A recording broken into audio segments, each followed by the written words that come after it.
Konfiguration. To carry out the configuration, you first have to remove the cover from the charging controller. There are 4 dip switches underneath.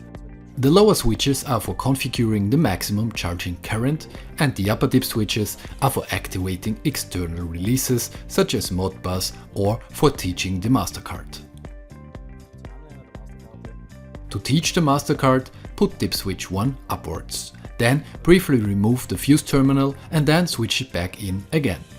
The controller restarts and the charging station switches to teach in mode for the master card.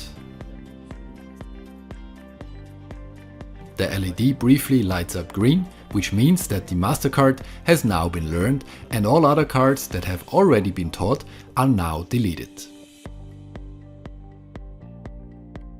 Now set dip switch 1 down again, open the fuse clip briefly and the charging station is back in normal mode. In order to learn loading cards, the master card is held briefly on the device now. The charging station is now again in learning mode for charging cards. Now you can hold out the individual loading cards one after the other and they are taught.